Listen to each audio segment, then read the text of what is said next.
Hi everyone, and welcome back to the next video in the AWS for networking video tutorial. So in the last couple of videos, we set up the VPC, we set up the subnets, and then we set up the route table to allow the communication, obviously between the different components or our VPC, right? So virtual private component is allow us to set up our virtual network within the cloud environment, and we have seen that it's really a powerful concept to just lay down the whole network layout in your cloud environment. But obviously it's going to be virtualized, which runs on Amazon infrastructure. So you own some part of it, and obviously some part is owned by Amazon, like the physical router, the hardware that is on the Amazon end, right? And we just need to set up the network. The only difference is going to be pretty fast, pretty quick compared to the physical networking, because Amazon already built everything for you, and we're gonna do it, right? So in the previous video, we have set up that we have seen how we can set up the VPC, how we can set up the subnets just to architect our network within our main virtual private environment. And then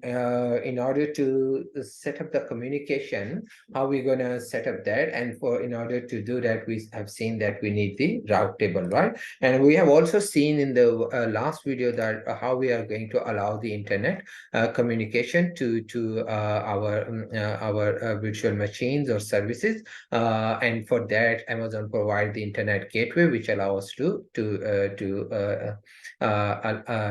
open the internet communication for our virtual machine or services which are part of the subnet, right? So let me quickly come in here, and let's see if we have the route table. Yeah, we have the public route table, and you can see that route table has been associated. Let me just show you in here.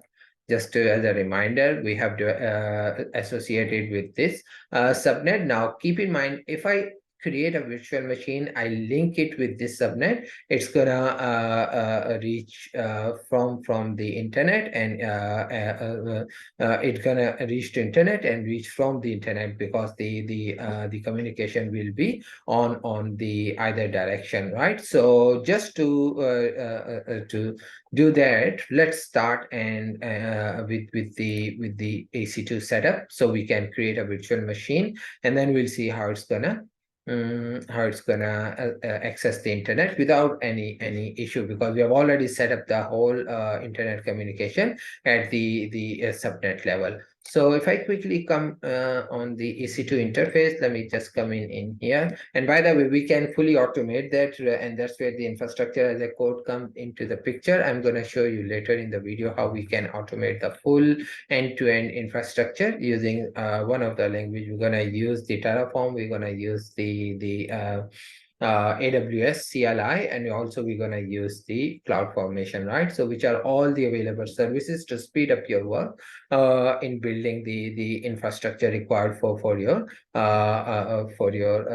business application, or the requirement from the business team, or even from the other IT teams. All right, so let's create launch instance, and I'm just going to call it let's say dev server. And because it's going to be in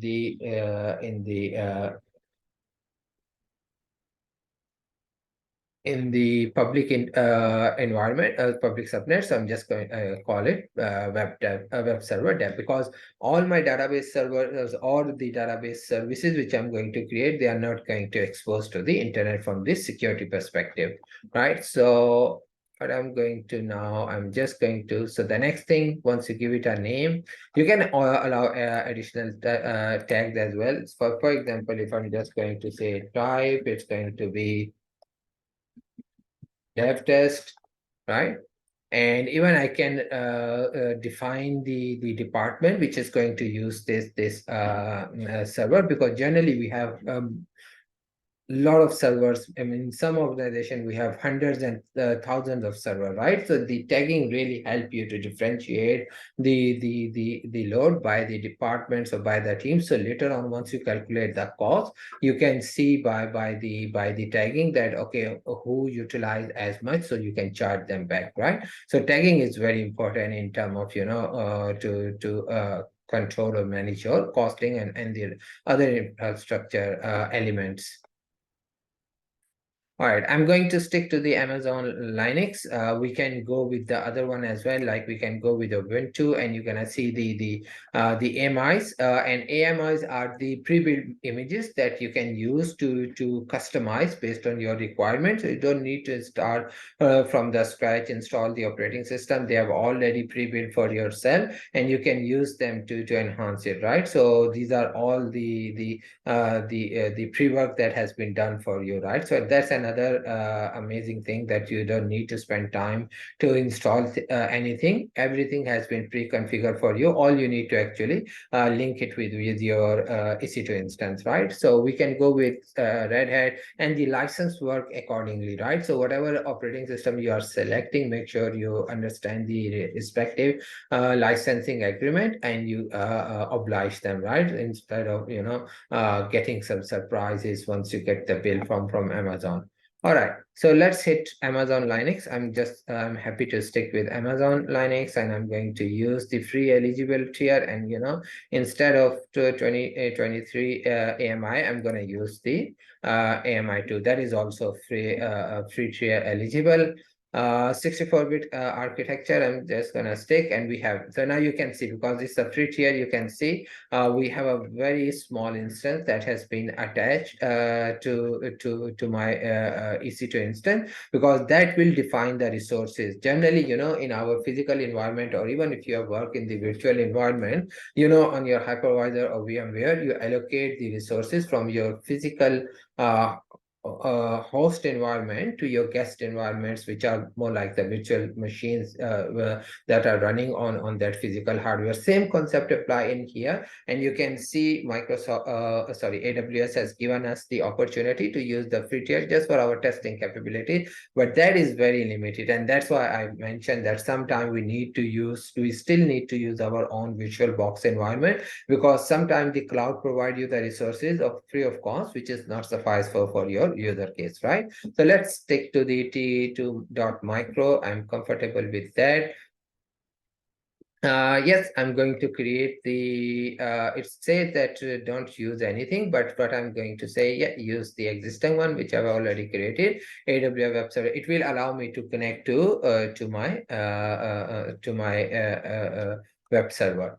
All right, so network settings. So you can see it selected by default the default VPC, which I don't need, because in the previous video I've already created my own VPC, so I'm prefer to stick with the one that I've created by myself, right? So like I mentioned, is always once if you leave it default, your EC2 instance is going to link with your default VPC and the subsequent default subnet, right? So which I don't need. So what I'm going to do, because if you remember, I created the VPC as development with the name of development, and now I'm just going to now get the one which will allow me to connect to my public,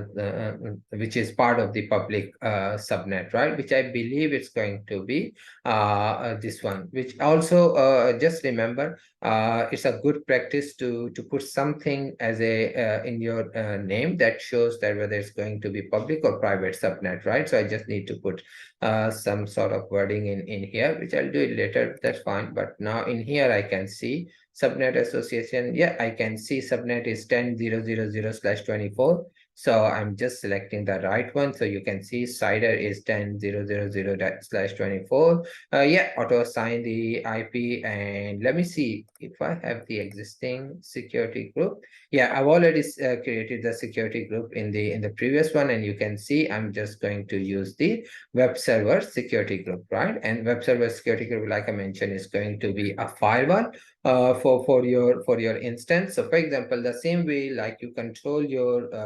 the traffic at the subnet level. On the machine level, you need the security group that can control the traffic which is initiating to and from your security groups. I believe I will recorded the security group video as well. I'll just check in after this video. And if you have any question, please feel free to watch that video again. All right, so let me see if I have any advanced configuration. No, I'm all good with the. I'm not going to use secondary IP. I'm not going to use IP version 6. These are all going to remain as it is. Yeah, I just need 8 gig of storage, which is GP2. Root volume is not going to be encrypted. By the way, if I want, I can add a new volume.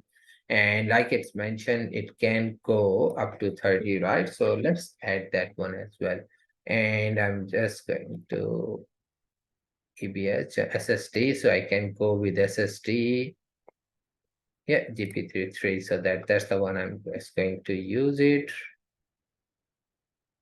All right, so any details? No, download to join directory. I'm not going to create instance profile at this stage. I'll leave it for the upcoming video. The rest is all good.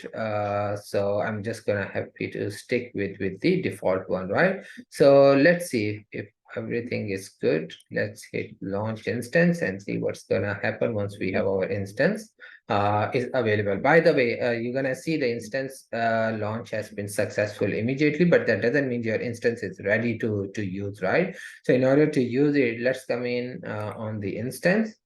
And if I just refresh it, so okay, my instance is ready, has been created, but you can see the state is pending, and I'm going to also wait for these check to be ticked to for me to use my instance, right? So now you can see instance state is running, but I'm still waiting for check to be completed, right? So because it's just going to take some time, and then you're going to see all the checks are going to be successful, and then once that has been ticked or green, then it will allow me to use the instance. A very important point. Sometimes people think, oh, the instance is ready, so we can use it. Now you need to wait for that status check to be completed before you can use it, right? So if you have any question in launching the EC2 instance, please feel free to reach out and put your comments. More than happy to answer. Otherwise, thanks for watching, and stay tuned for the next step to use this virtual machine